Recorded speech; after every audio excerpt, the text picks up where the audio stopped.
Hello everyone, welcome to Uttam's academy. మరి మనకు ఆంధ్రప్రదేశ్ నుంచి ఫారెస్ట్ బీట్ ఆఫీసర్ మరియు అసిస్టెంట్ బీట్ ఆఫీసర్ సంబంధించి నోటిఫికేషన్ అయితే అఫీషియల్గా రావడం జరిగింది. 19th ప్రక్రియ స్టార్ట్ అవుతుంది. మొత్తం మనకు 691 ఉద్యోగాలకు గాను మరి మంచి అవకాశం ఇది. ఎవరైతే ఆల్రెడీ ఎస్ఐలో జాబ్ రాలేదో, కానిస్టేబుల్స్లో జాబ్ రాలేదని బాధపడుతున్నారో, డీసీలో కూడా మీరు సక్సెస్ కాలేదని బాధపడుతున్నారో, వీళ్ళందరికీ కూడా మరో అద్భుతమైన అవకాశం forest beat officer and assistant beat officer. అతి త్వరలోనే మరి మనకు ఫారెస్ట్ సెషన్ ఆఫీసర్ అనే పేరుతో కూడా మరో 100 ఖాళీలతో నోటిఫికేషన్ రాబోతూ ఉంది. అదే మాదిరిగా జూనియర్ అసిస్టెంట్, తానేదార్, టెక్నీషియన్స్ కూడా సంబంధించి మరొక 20 పోస్టులు అయితే రాబోతూ ఉన్నాయి. మరి ఈ యొక్క వీడియోలో మనం ఏబీఓ అండ్ ఎఫ్బీఓకి సంబంధించి కంప్లీట్గా జనరల్ మ్యాథమెటిక్స్ అనేది మనకు కంప్లీట్గా ఉంది. ఒక పేపర్ 1 అయినా అంటే స్క్రీన్ టెస్ట్లో అయినా సరే, మెయిన్స్లో అయినా సరే మనకు జనరల్ సైన్స్తో పాటుగా జనరల్ మ్యాథమెటిక్స్ అనేది ఒక పార్ట్ ఉంది. కాబట్టి మరి ఈ యొక్క జనరల్ మ్యాథమెటిక్స్ని ఏ విధంగా చదవాలి, ఫుల్ స్కోర్ ఏ విధంగా సాధించాలి, ఏ టాపిక్స్ ఉన్నాయి, ఇవన్నీ కూడా ఈ యొక్క వీడియోలో మనం తెలుసుకోబోతున్నాం. మరి చూస్తే how to get full marks, మరి ముందు ఏ టాపిక్స్ చదవాలి, ఎట్లా చదవాలి.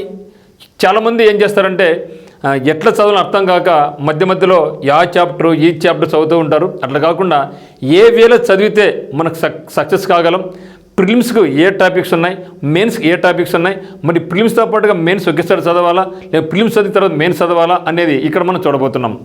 మరి చూస్తే ఇక్కడ మనకి ఇచ్చినటువంటి టాపిక్స్ ఏమున్నాయంటే, ప్రిలిమ్స్లో చూస్తే మనకు ప్రిలిమ్స్ నందు మనకు ఇచ్చేటువంటిది ఏమంటే మనకు ముఖ్యంగా 75 క్వశ్చన్స్ ఉంటాయి. మనకు ఎక్కడ 75 క్వశ్చన్స్ మనకు ఉండేది, ప్రిలిమినరీ ఎగ్జామినేషన్లో 75 క్వశ్చన్స్ ఉంటాయి. తర్వాత మళ్ళీ మనకి ఏముంటుందంటే పేపర్ 2 అంటే మెయిన్స్. ఓకే, ప్రిలిమ్స్లో మనకి ఎన్ని ఉంటాయి, 75 క్వశ్చన్స్ ఉంటాయి. దేని మీద, జనరల్ సైన్స్ అండ్ మ్యాథమెటిక్స్ మీద. ఆ తర్వాత ఏమైంది, మళ్ళీ మనకు మెయిన్స్ ఉంది. మెయిన్స్లో కూడా 100 మార్కులు, ఇది కూడా ఏ topic, general science and mathematics మీద. ఆ తర్వాత చూస్తే మనకు ప్రిలిమినరీ నందు మనకు ఇచ్చినటువంటిది ఏమంటే 8 టాపిక్స్ జనరల్ సైన్స్ మీద, 3 టాపిక్స్ మీదనే మనకు జనరల్ మ్యాథమెటిక్స్ మీద ఉన్నాయి. మరి మెయిన్స్ చూసినట్టయితే మెయిన్స్ పరంగా చూస్తే మనకు జనరల్ సైన్స్ నందు 9 టాపిక్స్ ఉన్నాయి, మరియు మెయిన్స్లో జనరల్ మ్యాథమెటిక్స్ మీద 6 టాపిక్స్ ఉన్నాయి. ఇక్కడ మీకు డౌట్ వస్తుంది, సార్ 3 టాపిక్సేనా 6 టాపిక్సేనా, చాలా సింపుల్ అనుకుంటున్నారా? మరి చూద్దాం, ఎలాబరేట్ చూద్దాం. ఇక్కడ ఏం చేశారంటే ఇక 3 టాపిక్లో ఫస్ట్ టాపిక్ని ఏం చేశారంటే అరిథమెటిక్ అని పేరు చెప్పడం జరిగింది అంతే. ఇక అరిథమెటిక్ వెంటనే మనకు తెలుసు ఎన్ని టాపిక్స్ అయితే ఉన్నాయి అన్ని టాపిక్స్ ఇక్కడ వస్తాయి. కానీ ఈ యొక్క టాపిక్స్ అన్నీ కలిపి ఏం చెప్పాడు, సింపుల్గా అరిథమెటిక్ అని చెప్పడం జరిగింది. మరి ఇక అరిథమెటిక్లో ఏ టాపిక్స్ ఇచ్చాడు, దీన్ని ఎట్లా మనం గెయిన్ చేసుకుంటాం అనుకుంటే ఇచ్చినటువంటి ఇంపార్టెంట్ టాపిక్స్ మనకి ఏమంటే, first of all number system ఇచ్చారు. ఇక్కడ రేషనల్ నెంబర్స్ కావచ్చు, ఇర్రేషనల్ నెంబర్ కావచ్చు, prime numbers, composite numbers, డిజిబిలిటీ rules. So డిజిబిలిటీ కూడా సపరేట్గా ఒక టాపిక్ ఇచ్చారు, మరి అవసరం లేదు. ఈ యొక్క నెంబర్ సిస్టంలోనే మనం ఎంత తీసుకోవడం జరుగుతుంది. ఆ తర్వాత ముఖ్యమైనటువంటిది ఫండమెంటల్ ఆపరేషన్స్. యాక్చువల్లీ చెప్పాలంటే మనం అరిథమెటిక్ అంటేనే ఫస్ట్ చేయాల్సిందేమంటే నెంబర్ సిస్టమ్ కాదు మిత్రమా, మనం చేసినటువంటిది ఫండమెంటల్ ఆపరేషన్స్ చేయాలి. మరి ఫండమెంటల్ ఆపరేషన్స్ అంటే ఏంటివి అంటే సింపుల్, అడిషను, సబ్ట్రాక్షను, తర్వాత ఇంటూ అండ్ డివిజన్స్. ఈ 4 ఏమంటామంటే మనం ఫండమెంటల్ ఆపరేషన్స్ అంటాం. అంటే సింపుల్గా మనం బాట్ మాస్ అని చెప్పడం జరుగుతుంది. ఇంకా మన భాషలో చెప్పాలంటే వేదిక్ మ్యాథమెటిక్స్ అని, స్పీడ్ మ్యాథ్స్ అని, న్యూమరిక్ అబిలిటీ అని చెప్పడం జరుగుతుంది అనమాట. సో ఫస్ట్ ఆఫ్ ఆల్ ఈ యొక్క మ్యాథమెటిక్స్ రావాలంటే మీరు నాన్ మ్యాథ్స్ అయినా మ్యాథ్స్ స్టూడెంట్స్ అయినా ఫస్ట్ మనకు తెలుసుకోవాల్సిందేమంటే ఈ యొక్క ఫండమెంటల్ ఆపరేషన్స్ తెలియాలి. Fundamental mathematics, speed maths, Vedic maths, numerical ability చేయాలి, తెలుసుకోవాలి. మరి దీన్ని చేయాలంటే ఏం చేయాలంటే ఫస్ట్ ఆఫ్ ఆల్ ఇవి కావాలంటే మనకు ఈ మ్యాథ్స్కి ఏదైనా సరే ప్రాణం టేబుల్స్ మిత్రం, ఏం లేదు, నథింగ్. సో చాలామంది నెగ్లెక్ట్ చేస్తూ ఉంటారు టేబుల్స్ ఏముంది అనేసి, కానీ ఈ యొక్క మ్యాథమెటిక్స్ ఆధారమే టేబుల్స్. సో ప్రతి ఒక్కరు కూడా 1 to 20 టేబుల్స్ మీద మంచి పట్టు పెట్టుకోవాలా. ఎక్కడ ఏ టేబుల్ అడిగినా కూడా మనకు చెప్పగలిగే స్థాయిలో ఉండాలి. ఇన్ కేస్ చాలామంది టేబుల్స్ చదువుతూ ఉంటారు, మర్చిపోతూ ఉంటారు. అటువంటి వాళ్ళు కూడా ఒక సింపుల్ షార్ట్ కట్ ఒకటి ఉందన్నమాట. సో అది కూడా నేను వీడియో చెప్తా తర్వాత మీకు. సో మనకు కూడా లైవ్ క్లాస్లో కూడా ఈ యొక్క జనరల్ మ్యాథమెటిక్స్ మీద లైవ్ క్లాస్ కూడా చేయడం జరుగుతుంది. ఈ యొక్క ఫారెస్ట్ సంబంధించినటువంటివి అక్కడ చెప్తాను. 20 టేబుల్స్ ఫస్ట్ ట్రై చేయండి, ఇన్ కేస్ రాకుంటే అని చెప్తున్నా. అటువంటి వాళ్ళకి మాత్రమే ఒక షార్ట్ కట్ ఉంది, జస్ట్ చూస్తేనే ఏ స్క్వేర్ అయినా, ఏ టేబుల్ అయినా, ఏ క్యూబ్ అని చెప్పొచ్చు అనమాట. అటువంటి టెక్నిక్స్ అన్నీ కూడా మనకి ఉత్తమ్స్ అకాడమీ ఆన్లైన్ కోర్స్ అయితేనేమి, turning point coaching centre offline దాంట్లో అయితేనేమి మీకు అన్ని నేను నేర్పిస్తాను అనమాట. మరి ఇక ఫండమెంటల్ మ్యాథమెటిక్స్లో మనం నేర్చుకోవాలి. ఇక్కడ ఇంటూ 5 ఎట్లా చేయాలి, 15 ఎట్లా చేయాలి, 25 ఎట్లా చేయాలి, ఇంటూ 625, ఇంటూ 125, ఇంటూ 9 ఎంత, ఇంటూ 99 ఎంత. సో ఈ విధంగా అన్ని రకాల వాటి కూడా వీలైనంత వరకు మనకు షార్ట్ కట్స్ ఉన్నాయి. చాలా వరకు చూస్తాను ఎట్లా కనుక్కోవచ్చు, చేయొచ్చు. ఫస్ట్ మనకు మంచి పట్టు ఉండాల్సిందేమంటే ఈ యొక్క ఫండమెంటల్ మ్యాథమెటిక్స్ మీద. అందరూ ఏముంది లేని దాని మీద ఫోకస్ చేయాలి, మీతో ఫోకస్ చేస్తారు. కానీ ఇక స్పీడ్ మ్యాథ్స్, స్పీడ్ టెస్టులు ఒక 30 టెస్టులు మన దగ్గర ఉన్నాయండి. మన యొక్క యాప్లో అయితేనే మన యొక్క కోచింగ్ అనేది మీకు నేర్పిస్తాను. ఇక 30 టెస్టులు కూడా మీకు స్పీడ్ మ్యాథ్ చేయగలిగితే ఇంకా ఆడుకోవచ్చు. అంత స్పీడ్ మీకు ఉంటుంది, టైం సేవ్ అవుతుంది అనమాట. ఓకే, సో ఇక నెంబర్ సిస్టమ్ కంటే ముందుగా మనకు తెలిసిన పని ఏమంటే ఫండమెంటల్ ఆపరేషన్స్ మీద మంచి పట్టు పెట్టుకోండి. ఇక్కడే మనం ఈ డివిజిబిలిటీ రూల్స్ కూడా చేయడం జరుగుతుంది. అంటే భాగం ఫలిత సిద్ధాంతాలు ఇక్కడ చూద్దాం అనమాట మనం. ఓకే, సో ఈ డిజిబిలిటీ రూల్స్ కూడా ఇక్కడ చూద్దాం. సపరేట్ దాని టాపిక్ అవసరం లేదు. కానీ ఇక్కడ మనకి ఎగ్జామ్ ఇక్కడ సిలబస్ అయితే మాత్రం సపరేట్గా మనకు prime numbers, composite numbers and డిజిబిలిటీ rules అని చెప్పడం జరిగింది. అంటే భాగనీత సూత్రాలు కూడా చెప్పడం జరిగింది. అన్నీ మనం ఇక్కడే నేర్చుకోవచ్చు. తర్వాత నెంబర్ సిస్టమ్ చూస్తాం. ఆ తర్వాత యూనిటరీ మెథడ్ అని చెప్పేసి ఈ యొక్క యూనిటరీ మెథడ్ కింద అనేకమైన టాపిక్స్ ఉన్నాయి. సో మిగతా అన్నీ కూడా యూనిటరీ మెథడ్సే. మరి యూనిటరీ మెథడ్ అంటే ఇక్కడ ముఖ్యంగా మనం ఎట్టంటే కాకుండా ఫస్ట్ మనం చేయాల్సిన పని అంటే పర్సంటేజెస్ చూడాలి. చాలామంది టైం వర్క్తో స్టార్ట్ చేస్తారు, నేను చెప్పేది కాదు. ఫస్ట్ మనం స్టార్ట్ చేయాల్సింది ఇక ఫండమెంటల్ ఆపరేషన్స్ అయిన తర్వాత నెంబర్ సిస్టంలో చూసుకుంటాం. ఆ తర్వాత మనం చేయాల్సిన పని అంటే ఫస్ట్ పర్సంటేజెస్. ఎందుకంటే పర్సంటేజ్ అంటే ఎంత, 100. ఎటువంటి ఫార్ములా అవసరం లేకుండా ఒక 4 టాపిక్స్ ఉన్నాయి. ఇక 4 టాపిక్స్ కూడా ఎటువంటి ఫార్ములా అవసరం లేకుండా బేస్ 100 బేస్ చేసుకొని టక్క ఏ ప్రాబ్లమ్స్ మనం సాల్వ్ చేసుకోవచ్చు. సో ఆ విధంగా ఒక మెథడ్లో వెళ్ళిపోవాలి. సో పర్సంటేజ్ ఉంది. ఆ తర్వాత చేయాల్సింది ఏమంటే సింపుల్ ఇంట్రెస్ట్, తర్వాత కాంపౌండ్ ఇంట్రెస్ట్, తర్వాత ప్రాఫిట్ అండ్ లాస్. ఈ 4 టాపిక్స్ ఒకే దాని మీద వెళ్తూ ఉంటాయి. బేస్డ్ ఆన్ 100 మీద వెళ్తూ ఉంటాయి. ఫార్ములాస్ నేర్చుకుంటాం కానీ దాన్ని అప్లై చెయ్యం. కాబట్టి మనం తెలుసుకోవాలా ఏ ఫార్ములా దేనికి తెలుసుకోవాలి. తప్పితే ఎక్కడ కూడా ఇక ఫార్ములాస్ మనం అప్లై చేయడానికి ఉండదు. అన్నీ కూడా బేస్డ్ ఆన్ 100 బేస్ చేసుకుంటే, సో 100 బేసుకుంటే పైన కింద ఎట్లా కొట్టుకోవాలి అయిపోయింది, ఆన్సర్ అయిపోతుంది. సో ఆ విధంగా చాలా సింపుల్గా నేర్చుకోవాలి. మరి కొందరు ఏం చేస్తారంటే పర్సంటేజ్లో ఒక 50 క్వశ్చన్స్ ఉన్నాయనుకో అనుకోండి, మన వాళ్ళు ఏం చేస్తారు, ఫస్ట్ 20 చేస్తారు, బోర్ కొడుతుంది. మళ్ళీ సింపుల్ ఇంట్రెస్ట్ పోతాడు, అక్కడ 20 క్వశ్చన్ చేస్తాడు, మళ్ళీ కాంపౌండ్ పోతాడు, మళ్ళీ ఫస్ట్కి వచ్చింటాడు పర్సంటేజ్కి, అప్పుడు మనతో మర్చిపోయింటాడు. సో అది విధానం కాదు. That is not a good way, that is not a correct way. మనం ఒక టాపిక్ తీసుకున్నప్పుడు పర్సంటేజ్ అండ్ టాపిక్ తీసుకున్నప్పుడు ఒక 50 క్వశ్చన్స్ 100 క్వశ్చన్స్ ఉన్నాయనుకోండి. ఆ టాపిక్లో మీకు ఉన్నటువంటి బుక్లో కంప్లీట్గా ముందు మనం ఏం చేయాలంటే ఆ క్వశ్చన్స్ అన్నీ కూడా 1 డేనా 2 డేనా టార్గెట్ పెట్టుకోవాలి. ఆ 1 డే లేకపోతే 2 డేస్లో కంప్లీట్ చేసుకోవాలి. ఆ తర్వాత వాటి మీద ప్రాక్టీస్ చేయాలి, రివిజన్ చేయాలి. అంటే ఇంకా నాకు సంపూర్తిగా నాకు పర్సంటేజ్ మీద మంచి పట్టు వచ్చింది అనుకున్నప్పుడు గో ఫర్ నెక్స్ట్ టాపిక్. మళ్ళీ సింపుల్ ఇంట్రెస్ట్ చేద్దాం. సింపుల్ ఇంట్రెస్ట్ సేమ్ కాన్సెప్ట్ ఇక్కడ కూడా. సో అక్కడ ఉన్నటువంటి ఒక 20 or 50 క్వశ్చన్స్ ఉంటాయి. ఆ యొక్క 50 క్వశ్చన్స్ అయినంత వరకు నెక్స్ట్ టాపిక్ జోలిపోకండి. మరి సింపుల్ ఇంట్రెస్ట్ చేయకోకుండా కాంపౌండ్ పోతే మనం చాలా ఇబ్బంది పడతాం. ఎందుకంటే కాంపౌండ్ ఇంట్రెస్ట్ అంటే చక్రవడ్డీ అంటుందని దీన్ని బారువడ్డీ అంటాం. చక్రవడ్డీ అనేది కంప్లీట్గా బేస్డ్ ఆన్ సింపుల్ ఇంట్రెస్ట్ ఉంటేనే దీన్ని చేయగలం. అందులో ఒక ఆర్డర్ పెట్టుకోండి. ఆ తర్వాత ప్రాఫిట్ అండ్ లాస్. ఇక్కడ ప్రాఫిట్ అండ్ లాస్లో కూడా అంటే లాభ నష్టాలు. సో లాభ నష్టాల్లో కూడా మనకు ఫార్ములాస్ ఏం అవసరం లేదు మిత్రమా. ఇక్కడ కాస్ట్ ప్లస్ 100 అనుకుంటాం. సో కాస్ట్ ప్లస్ 100 అనుకొని చేసుకోవచ్చు. సింపుల్ ఇంట్రెస్ట్లో కాంపౌండ్ ఇంట్రెస్ట్లో ప్రిన్సిపాల్ని 100 అనుకొని చేసుకుంటాం. అదే పర్సెంటేజ్ అయితే నెంబర్ 100 అనుకొని చేసుకుంటూ పోతాం. సింపుల్గా 4 టాపిక్ టప్ లేపడేయచ్చు అనమాట. ఇది ఒక ఆర్డర్ అనమాట. ఈ యొక్క ఆర్డర్ అయిన తర్వాత మనం చేసిన పని ఏమంటే మళ్ళీ ఇంకోటి వెళ్ళాల్సింది ratio and proportion. So ratio and proportion మనకి ఇచ్చారు సిలబస్లో, కానీ మనకు పార్ట్నర్షిప్ గురించి ఇవ్వలేదు. కానీ రేషియో అండ్ ప్రపోర్షన్లోనే పార్ట్నర్షిప్ ఇంక్లూడ్ అయి ఉంటుంది. కాబట్టి ఈ 2 ఒక మోడల్లో ఉంటాయి. మరి ఇక్కడ మనకైతే యావరేజ్ ఇవ్వలేదు, కానీ ఏజెస్ కూడా ఇవ్వలేదు. మరి గమనించండి, యావరేజ్ ఏజెస్ ఇవ్వలేదంటే మరి మనకు ఇవి రావని కాదు అర్థం. యావరేజ్ అయినా ఏజెస్ అయినా మనకు ఇక రేషియో ప్రపోర్షన్లో కానీ పర్సంటేజ్లో కానీ మనకు ఇన్వాల్వ్ అయి ఉంటాయి. కాబట్టి వాటిని కూడా వాళ్ళు ఇవ్వకపోయినప్పటికీ కూడా మన యావరేజ్ ఏజెస్ అనేది కూడా మనకు చేయాల్సి ఉంటుంది. సో కాబట్టి ఎవరికైతే ఈ యొక్క పర్సంటేజ్ మీద రేషియో ప్రపోర్షన్ మీద పార్ట్నర్షిప్ మీద పట్టు ఉంటుందో వాళ్ళు ఆటోమేటిక్గానే వాళ్ళకి యావరేజ్ ఏజెస్ ఈజీగా ఫైండ్ అవుట్ చేసుకోవచ్చు, ఇబ్బంది పడాల్సిన అవసరం లేదు. ఆ తర్వాత ఎక్కువ మంది ఫీల్ అయ్యేది, డిఫికల్ట్ అని ఫీల్ అయ్యేది దీంట్లో ఏది అంటే time and work. So time and work అనేది చాలా ఇబ్బందిగా ఫీల్ అవుతూ ఉంటారు. అదే మాదిరిగా టైమ్ అండ్ డిస్టెన్స్, ఈ 2 టాపిక్స్ చాలా ఇబ్బందిగా ఫీల్ అవుతూ ఉంటారు. కానీ ఇక కాన్సెప్ట్ అర్థమైందనుకోండి, చాలా ఇంట్రెస్టింగ్ క్వశ్చన్స్ ఉంటాయి. టైం అండ్ వర్క్ కానీ, టైమ్ అండ్ డిస్టెన్స్ కానీ చాలా ఇంట్రెస్టింగ్ క్వశ్చన్స్ ఉంటాయి.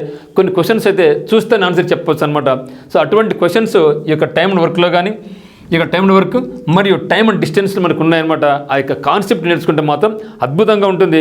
చాలా ఇంట్రెస్టింగ్ క్వశ్చన్స్ మనకు ఉంటాయి అనమాట.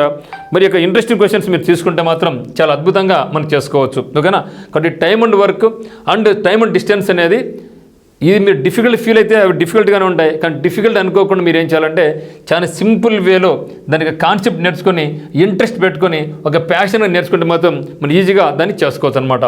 ఆ తర్వాత మనకు ఉండేటువంటి టాపిక్ ఏమంటే ఎల్సిఎం అండ్ హెచ్సిఎఫ్. ఒక ఎల్సిఎం అండ్ హెచ్సిఎఫ్ అనేది మనకు ఇక్కడ నెంబర్ సిస్టమ్ దీన్ని సపరేట్గా నేర్చుకోవచ్చు. అంటే ఇవన్నీ చేసే ముందుగా, ఎందుకంటే టైం అండ్ వర్క్ కావాలన్నా, టైం అండ్ డిస్టెన్స్ రావాలని, లేకుంటే రేషన్ ప్రపోర్షన్ కావాలన్నా, ప్రాఫిట్ అండ్ లాస్ కావాలంటే మరి వితౌట్ ఎల్సిఎం అండ్ హెచ్సిఎఫ్ మనం ఇది చేసుకోలేం. కాబట్టి మరి దీని లాస్ట్లో ఎల్సిఎం హెచ్సిఎఫ్ ఇప్పుడు చేద్దండి. మన ఫండమెంటల్ మ్యాథమెటిక్స్తో పాటుగా, ఫండమెంటల్ ఆపరేషన్స్తో పాటుగా, లేదా స్పీడ్ మ్యాథ్స్ అండ్ వేదిక మ్యాథ్స్తో పాటుగానే, ఇక నెంబర్ సిస్టమ్తో పాటుగానే మనం ఏం చేయాలంటే ఇక ఎల్సిఎం అండ్ హెచ్సిఎఫ్ నేర్చుకోవాలి. సో ప్రతి దాంట్లో కూడా ఈ యొక్క ఫండమెంటల్ మ్యాథమెటిక్స్లో కూడా, ఫండమెంటల్ ఆపరేషన్స్లో కూడా మనకు ఎల్సిఎం హెచ్సిఎఫ్తో పని ఉంటుంది. సో లాస్ట్ చేద్దండి. ఇది కూడా మనం ఫండమెంటల్స్తో పాటుగానే దీనికి మనం నేర్చుకోవాలి, లాస్ట్ పోకూడదు. తర్వాత ఇచ్చినటువంటిది ఏమంటే మనకు లాగరిథం చేయడం జరిగింది. సో ఇది ప్యూర్ మ్యాథ్స్ కింద వెళ్ళిపోద్ది అనమాట. ఇవి మనకు అరిథమెటిక్ పార్ట్లో ప్రిలిమినరీ ఎగ్జామినేషన్ అంటే దట్ ఈస్ స్క్రీన్ టెస్ట్లో మనకి ఇచ్చిన టాపిక్స్ అనమాట. అంటే మొత్తం మనకి ఎన్ని టాపిక్స్ ఇచ్చాయి? 3 టాపిక్స్ ఉన్నాయి కదా. ఇక 3 టాపిక్స్లో ఫస్ట్ టాపికే అరిథమెటిక్. ఓకేనా? ఆ తర్వాత చూస్తే మనకు రెండో టాపిక్ ఏముందంటే మనకు ఆల్జిబ్రా. ఓకే, రెండో వచ్చేసి మనకి ఏం ఇచ్చాడు? ఆల్జిబ్రా ఇచ్చాడు. మరి ఆల్జిబ్రా స్పెసిఫిక్గా టాపిక్స్ ఉన్నా కానీ, బట్ ఏదేమైనా కానీ ఈ యొక్క అరిథమెటిక్ లాగా టాపిక్స్ మనకి ఉండవు. సో కంప్లీట్గా ఆల్జిబ్రా ఉంటుంది. చెప్పాలంటే ఆల్జిబ్రా కంప్లీట్గా బేస్డ్ ఆన్ ఫార్ములా. ఇక్కడ ఫార్ములా అన్ని ఫార్ములాస్ అనమాట. a+b² మీద a+b³ a-b³ a+b² వాటి మీదనే చాలా సింపుల్గా నేర్చుకోవచ్చు. అంటే మన బేసిక్ ఫండమెంటల్ ఫార్ములాస్ మనకి ఏవైతున్నాయో ఆ ఫార్ములాస్ గుర్తుపెట్టుకొని మన ఆల్జిబ్రా ఎంటైర్ ఆల్జిబ్రాను చాలా సింపుల్గా మనం చేసుకోవచ్చు. తర్వాత ట్రిగనామెట్రీ. సో ట్రిగనామెట్రీలో మనకు ట్రిగనామెట్రీ రేషియోస్ ఇంపార్టెంట్ అనమాట. సో ట్రిగనామెట్రీ రేషియోస్తో పాటుగా ట్రిగనామెట్రీలో ఉన్నటువంటి ఫార్ములాస్ మరి హైట్ అండ్ డిస్టెన్సెస్, ఈ 3 ముఖ్య పాత్ర వహిస్తాయి ట్రిగనామెట్రీలో. ఏంటి? ట్రిగనామెట్రిక్ రేషియోస్ అంటే tan 30 ఎంత, cot 30 ఎంత, sin 30 ఎంత, cot 90 ఎంత, మరి sin 180 degrees ఎంత, వీటిని మనం సింపుల్గా నేర్చుకోవచ్చు. అంటే వాటికి కూడా మనం బయాడ్ చేయాల్సిన అవసరం లేదు. కానీ ఒక చిన్న టేబుల్, ఒక చిన్న బేస్ వేసుకుంటే ఏ దానికైనా సరే మీరు ఈజీగా దాన్ని చేసుకోవచ్చు. అది మనకి ఇచ్చాడు. సో ట్రిగనామెట్రీ రేషియోస్ ఇచ్చిన తర్వాత ట్రిగనామెట్రీలో ఉన్నటువంటి ఫార్ములాస్ sin² + cos² ఎంత, సో ఇటువంటివి ఫార్ములాస్ కొన్ని ఉన్నాయన్నమాట మనకు. సో కాంపౌండ్ ఫార్ములాస్ మనకు ఉన్నాయి, సింపుల్ ఫార్ములాస్ మనకు ఉన్నాయి. అవి నేర్చుకుంటే ఆ తర్వాత మనకు చాలా ముఖ్యమైన పాత్ర వహించేది మనకు height and distances. So height and distances, so maximum value, minimum value, ఇవన్నీ కూడా చాలా సింపుల్గా మనం నేర్చుకోవచ్చు. మరి ఏదైనా సరే మనకు కష్టమని ఫీల్ అయితే మాత్రం కష్టంగా ఉంటుంది, కష్టం కాదు ఈజీ అనుకుంటే మాత్రం ఈజీగా మనం ఫీల్ కావచ్చు. తర్వాత మనకు ఉన్నది జామెట్రీ. ఓకే, జామెట్రీ కూడా మనకు ఓవర్ డెప్త్ ఏ ఉండదు, డిగ్రీ లెవెల్ ఏ ఉండదు. కానీ సో అన్నీ కూడా ఫండమెంటల్స్ జామెట్రీనే మనకు ఉంటుంది. తర్వాత మెన్సురేషన్. సో మెన్సురేషన్ అయితే మాత్రం ఇది కొంచెం వ్యాస్ట్ సిలబస్సే ఇక్కడ. ఎందుకంటే ఇక మెన్సురేషన్లో మనకు స్క్వేర్ వస్తుంది, square, rectangle, circle, triangles, type of triangles ఉంటుంది. ఓకే, క్యూబాయిడ్, తర్వాత స్పియరు, సిలిండరు, కోను, టెంట్, ఇవన్నీ కూడా మనకు ఈ యొక్క మెన్సురేషన్ మనం నేర్చుకోవాల్సి ఉంటుంది అనమాట. అంటే ప్రతిదానికి కూడా ఒక ఫార్ములా ఉంటుంది. స్పియర్కి ఏమి, హెమిస్పియర్కి ఏమి, ఓకే, తర్వాత మనకి సిలిండర్ ఫార్ములా ఏమి, కోన్ ఫార్ములా ఏమి, ఇవి ఈ యొక్క ఫార్ములాస్ ఉన్నాయనుకోండి ఈ యొక్క మెన్సురేషన్ ఆడుకోవచ్చు అసలుకు. అంటే ఒకవేళ మీకు ఫార్ములాస్ మంచి పట్టు ఉందనుకోండి మెన్సురేషన్ అంత ఈజీ ఏది రాదండి. కానీ కన్ఫ్యూజ్ అవుతూ ఉంటాం. ఆ యొక్క కన్ఫ్యూజ్ లేకుండా మనం కంపేర్ చేసుకోవాలి. 2Dకి 2D ఫిగర్ ఏముంది, 3D ఫిగర్ ఏముంది. సపోజ్ నాకు 2Dలో మనకి ఏముంటుంది, స్క్వేర్ ఉంది. ఇదే స్క్వేర్ అనేది మనకు 3Dలో ఏమవుతుంది, మనకు క్యూబ్ అవుతుంది. ఈ రెండు కంపేర్ చేసుకున్నాం అనుకోండి చాలా ఈజీ అనమాట. ఇది వచ్చేసి మనకు రెక్టాంగిల్. ఈ రెక్టాంగిల్ 2D, మరి 3Dలో రెక్టాంగిల్ ఏం చేసుకున్నాం, కంపేర్ చేసుకోవాలన్నమాట. సో ఈ విధంగా చేసుకున్నప్పుడు దీన్ని మనం ఈజీ గుర్తుపెట్టుకోవచ్చు. ఇక్కడ మనకు సర్కిల్ ఉంటుంది, ఇక్కడ మనకి ఏముంటుందంటే మనకు గోళం ఉంటుంది. ఓకే, ఈ విధంగా మనం కంపేర్ చేసుకుని ఫిగర్ చేసుకుంటే ఫార్ములాస్ అనేది చాలా ఈజీగా మనకు ఉంటాయి. అది తెలియక మనము 2D ఒక రకంగా చదువుతాం, 3D ఒక రకంగా చదువుతాం. అట్లా కాకుండా 2D ఫిగర్ను 3D ఫిగర్తో కంపేర్ చేసుకుంటే ఫార్ములా అనేది చాలా మనకు ఈజీ. ఓకే, సర్కిల్ ఉంటుంది, ఓకేనా. తర్వాత స్పియర్ ఉంటుంది. ఈ రెండు కంపేర్ చేసుకుని అనుకోండి, ఇక స్పియర్ ఫార్ములాస్ అని ఈజీగా మనం గుర్తుపెట్టుకోవచ్చు. సో ఈ విధంగా మనం నేర్చుకుంటే చాలా ఈజీగా ఉంటుంది. నెక్స్ట్ వచ్చేసి స్టాటిస్టిక్స్. సో స్టాటిస్టిక్స్ అంటే ఏముంటుంది అనుకోండి, ఇక స్టాటిస్టిక్స్లోనే మళ్ళీ మనకు వచ్చేది మీన్ అంటే యావరేజ్ వస్తుంది, మీను, మీడియన్, మోడు ఇవి మనకు ఉంటాయి అనమాట. ఇవి పెద్ద కష్టం కాదు. స్టాటిస్టిక్స్లో మనకి ఇచ్చిన ఫార్ములాస్ అనేది ఈ ప్రాబ్లమ్స్ చాలా సింపుల్గా మనకు ఉంటాయి. కానీ ఇక్కడ మనకు కొంచెం మీకు ఇబ్బంది పడేది ఏమంటే మెన్సురేషన్ ఫార్ములాస్ అన్నీ ఉంటుంది, ట్రిగనామెట్రీ కూడా ఫార్ములాస్ ఉంటుంది. ఇంకా మిగతా జామెట్రీ కానీ ఆల్జిబ్రా కానీ కొంచెం ఇబ్బందికరంగానే ఏముండదు మనకు. అంటే నాన్ మ్యాథ్స్ వాళ్ళు ఏమనుకుంటారంటే పోయమ్మ ఇన్ని టాపిక్స్ ఉన్నాయా, నాలో యాడవుతుంది అనుకుంటూ ఉంటారు. సో వర్రీగా అవసరం లేదు మిత్రమా, ఏదైనా సరే మన చేతిని దాటిపోదు, మన చేయగలిగిందే వాళ్ళు ఇస్తారు. సో ఇది మనకు మ్యాథమెటిక్స్ పరంగా ఉన్నటువంటిది. అయితే ఈ యొక్క మెయిన్స్కి మాత్రం మనకు ఈ యొక్క 6 టాపిక్స్ ఉన్నాయి. ప్రిలిమ్స్ అయితే మాత్రం ఇన్ని లేవు మనకు ఉండేటువంటిది 3 టాపిక్స్. ఒకటి అరిథమెటిక్. సో అరిథమెటిక్ అంటే మళ్ళీ మనకి ఇవన్నీ వస్తాయి అరిథమెటిక్లో. ఆ తర్వాత మనకు ఉన్నది జామెట్రీ, ఆ తర్వాత స్టాటిస్టిక్స్. సో స్టాటిస్టిక్స్ చాలా ఈజీగా ఉంటుంది. ఇక్కడ మీకు కొంచెం ఇబ్బంది ఏమంటే ప్రిలిమినరీ ఎగ్జామినేషన్లో జామెట్రీ ఒకటే. సో మరి ప్రిలిమ్స్ని మెయిన్స్ ఏం చేయాలంటే, సో ప్రిలిమ్స్ని మెయిన్స్ని ఒకేసారి చదువుతూ వెళ్ళండి.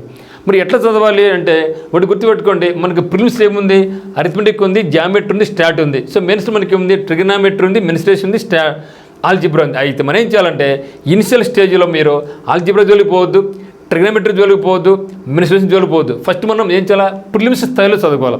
సో ప్రిలిమ్స్ స్థాయిలో చాలా డెప్త్ చదువుకోవాలి, బాగా పట్టు పెట్టుకోవాలి, ప్రతిదాన్ని కూడా సాల్వ్ చేయాలి, డిఫరెంట్ ప్రాబ్లమ్స్ చేయాలి. ఆ తర్వాత మనకి ఇంకా టైం ఉంది అనుకున్నప్పుడు ఏం చేయాలా, go for beyond. Like trigonometry పోవచ్చు, ఆల్జిబ్రాకి పోవచ్చు, మెన్సురేషన్ కూడా పోవచ్చు, తప్పేం కాదు.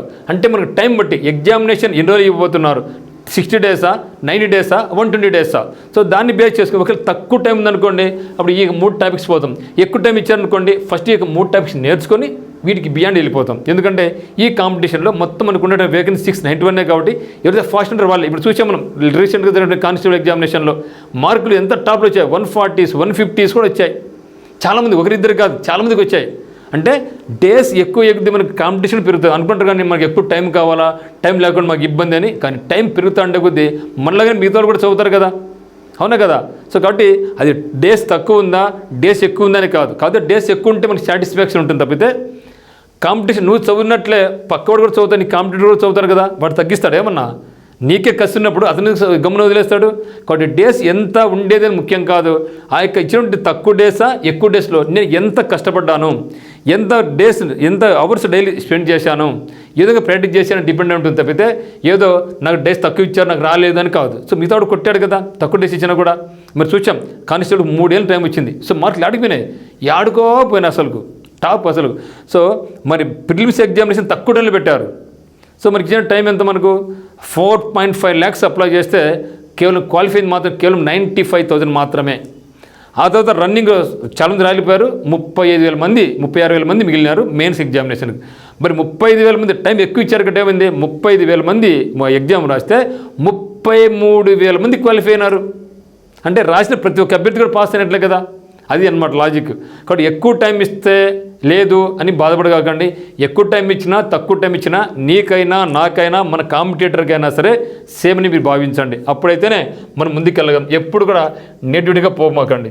మరి దీనికి సంబంధించి ఫారెస్ట్కి సంబంధించిన జాబ్స్ మనకు 691 ఉన్నాయి. దాంతోపాటు మీరు ఏం చేసుకోవాలంటే ఇంటెలిజెన్స్ బ్యూరోలో కూడా మనకు 3,717 వేకెన్సీ రావడం జరిగింది. ఇది కూడా డిగ్రీ క్వాలిఫికేషన్తో మనకు ఉన్నాయి. మరి ఇది కూడా అప్లై చేసుకోండి. మరి ఫారెస్ట్కి సంబంధించినటువంటి ఆన్లైన్ కోర్సుకు కావాల్సిన వాళ్ళు కింద డిస్క్రిప్షన్లో ఉత్తమ్స్ అకాడమీ లింక్ ఉంది. మరి ఆఫ్లైన్ కోచింగ్ కావాల్సిన వాళ్ళు టర్నింగ్ పాయింట్ కోచింగ్ సెంటర్ కడపకు రావచ్చు. సో కొత్త బ్యాచ్ అనేది మనకు 24th జూలై 2025 బ్యాచ్ స్టార్ట్ అవుతుంది. ఎందుకంటే మనకి ప్రక్రియ స్టార్ట్ అయితే 19th కాబట్టి. సో 19th స్టార్ట్ అవుతుంది, అంతవరకు ఎవరు రారు కాబట్టి 19th తర్వాత వచ్చే థర్స్డే 24/7/2025 నాడు ఆఫ్లైన్ బ్యాచ్ స్టార్ట్ అవుతుంది. ఇక్కడ మీకు అమ్మాయిలకు అబ్బాయిలకు వేరే హాస్టల్ వసతి కూడా ఉంది. సో మీరు మంచి వాతావరణం చదువుకునే మంచి వాతావరణం ఉంది. మీరు బాగా ఫోకస్ చేసుకుంటే చాలా చాలా మంచి వాతావరణం ఉందన్నమాట. సో మరి ఈ యొక్క బ్యాచ్ని స్టార్ట్ అవుతుంది. సో ఇంట్రెస్ట్ ఉన్న వాళ్ళు మీకు నేమ్ ఎన్రోల్ చేసుకోండి. మీకు ఎటువంటి డౌట్స్ ఉన్నా కూడా 8688080802కి మీకు కాల్ చేయండి. సైమల్టేనియస్గా మీరైతే మాత్రం ఇంటెలిజెన్స్ బ్యూరోలో కూడా పోస్టులు ఉన్నాయి కాబట్టి ఇది కూడా అప్లై చేసుకోండి. ఇది కూడా చాలా చాలా మంచి అద్భుతమైన అవకాశం అన్నమాట.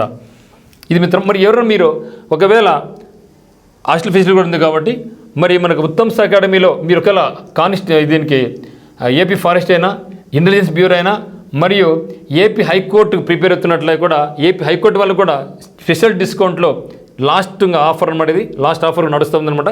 సో ఇంట్రెస్ట్ ఉన్న వాళ్ళు మనకి కోర్స్ మీరు పర్చేజ్ చేసుకోండి. ఓకే, ఇది మిత్రమా, మీకు ఎటువంటి డౌట్స్ ఉన్నా సరే మీరు కాల్ చేయండి. మరి ఈ యొక్క ఎవరికైతే సక్సెస్ కాలేకపోయినారు ఇంతకుముందు, భయపడొద్దు, ఆదుర్తపడవద్దు. సో కష్టపడే వాళ్ళకి ఎప్పుడు ఏదో వస్తూనే ఉంటుంది. కాబట్టి మీరైతే మాత్రం మీ యొక్క ఫోకస్డ్, మీ యొక్క కాంపిటేటివ్ స్పిరిట్ మాత్రం వదులుకోవద్దండి. సో ముందుకెళ్ళండి. అందరికీ all the very best. Thank you.